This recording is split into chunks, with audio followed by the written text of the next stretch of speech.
Let's get right into it. Number 7, the body orders reset. Ever notice anxiety hits your body before your brain even knows why? Jaw clenched, shoulders up, breathing tiny, and then your mind starts writing a horror movie? If you wait to think calm, you'll stay stuck.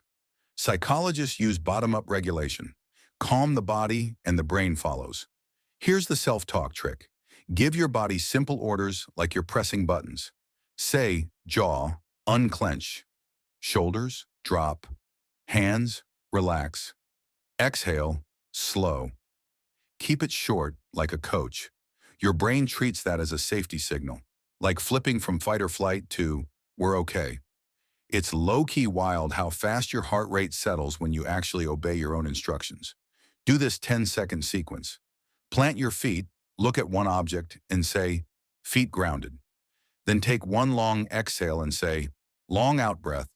Then say, I can do this while anxious. That last line is key because it stops the I must feel better first trap. Real life use. Before a phone call, in traffic, in a crowded store, or right after a stressful text. Your goal isn't to erase anxiety. It's to stay in control while it fades. Try it today the moment you feel the spiral start. Number 6, the worry window boundary. Ever notice anxiety doesn't just show up? It sets up camp. Like you're trying to eat, work, or fall asleep, and your brain keeps throwing what-if thoughts at you like it's a nonstop highlight reel of disasters. The problem isn't that you care. The problem is worry has unlimited access. Here's the boundary trick psychologists use for rumination. Not now. I'll worry about this at 7 p.m. for 10 minutes. Pick a real time and a real limit. You're not denying the issue, you're containing it. Use this for bedtime spirals, replaying conversations, or obsessive planning.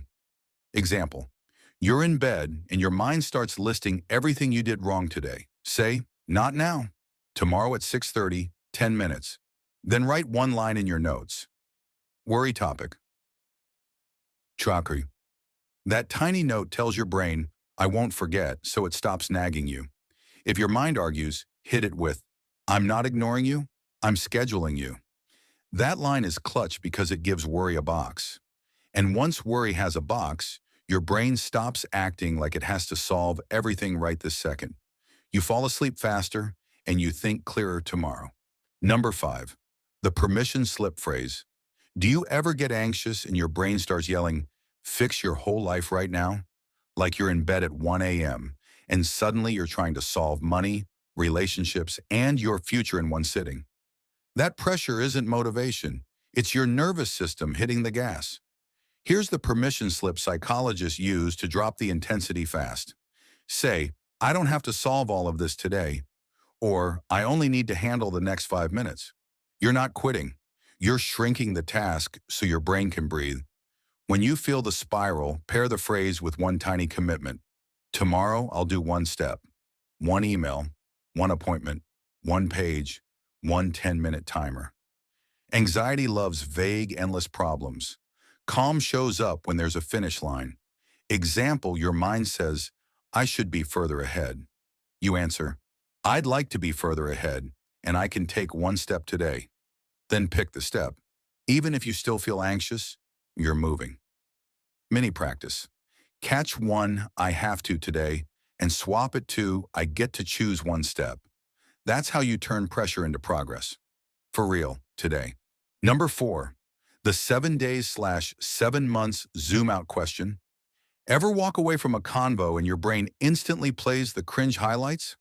One weird joke, one awkward pause, and now you're convinced everyone's thinking about it. That's overthinking, doing a zoom in so hard it turns one moment into your whole identity. Here's the switch psychologists use to break catastrophizing. Ask, will this matter in 7 days or 7 months? If your brain says, yes, this is huge, follow up with, what's the smallest repair? If it says probably not, you just gave your nervous system permission to chill. Example, you send a text and regret the wording. Instead of rereading it like a detective, ask, 7 months from now, is this a real problem? Then decide, either send one clean follow-up or leave it alone and move on with your day. This works because your body reacts to threat size. When you shrink the timeline, you shrink the threat, and your brain stops screaming like it's a five-alarm fire. Mini practice. Anytime you catch, I ruined everything, hit it with 7 days or 7 months, then take one normal action on purpose and watch your mind unclench fast. Number 3, the 90-second wave script. Ever get that sudden anxiety spike and your brain goes, oh no, I'm about to lose it? That feeling is scary, but it's usually a surge, not a signal that you're in legit danger. Psychologists teach people to ride the wave instead of feeding it with panic stories. Say this is a surge, it's uncomfortable, not dangerous. I can ride it for 90 seconds. Then start a 90-second timer. For that minute and a half, don't fix your life. Don't search symptoms. Don't text for reassurance. Just notice sensations like a scientist. Racing heart, warm face, shaky hands, fast thoughts. When your mind tries to spiral, answer, my body is activated. I'm safe. Here's why it works. Anxiety stays high when you treat it like an emergency. When you treat it like a temporary spike, your nervous system stands down faster. Real-life moment. Before a presentation, in a crowded store, or right after a weird message. After 90 seconds, do one normal action, sip water, stand up, or read the first line. That proves you're not helpless. You're just human. And if your brain says, this isn't working, say, keep going. The timer ends and the wave drops. Number 2, the thanks brain shutdown line. Ever try to calm down by thinking harder and it backfires? Like you're spiraling and your brain goes full lawyer mode, presenting exhibit A through Z of why you should panic. That's because arguing with anxious thoughts is basically giving them the mic. Here's the trick. Acknowledge the thought without wrestling it. When your mind says, what if I mess up? Or they're judging you, answer, thanks, brain. If you want extra spice, thanks, brain, not helpful. This works because you stop treating the thought like a command. You're labeling it as noise, like a pop-up ad. Then you redirect with one short order, back to the task, back to driving, back to my breath. Example, you send a text, they don't reply, and your brain goes, you're cooked. Say, thanks, brain. Then do something normal on purpose. Finish your food, fold laundry, and take a shower. Mini practice. Use it 3 times today on small worries so it's automatic when the big ones hit. Your thoughts can talk. They don't get the steering wheel. If you catch yourself arguing, pause and repeat it once more. Then move your eyes to whatever you're doing right now. Number 1, the I'm having the thought that flip. Ever notice how one thought can make your body act like it's in danger?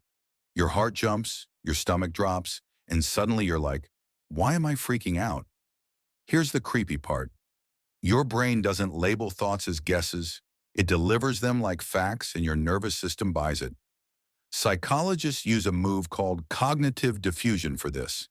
You don't fight the thought, you step back from it. Instead of, I'm going to mess this up, say, I'm having the thought that I'm going to mess this up. That one phrase creates space between you and the story. It's like seeing a scary headline and realizing it's clickbait. Use it the second the spiral starts. Before you send the, are you mad at me, text. Before you reread the email 20 times. Before you cancel plans. Example, you walk into a meeting and your mind says, they'll think I'm stupid. Flip it. I'm having the thought that they'll think I'm stupid. Then add, cool, I can still say my first sentence. Try it right now. Pick your worry and add those words. I'm having the thought that, in front. Thoughts can be loud. They don't have to be in charge. Which trick are you going to try first? Comment it below, hit like, and subscribe for more psychology videos. Thanks for watching.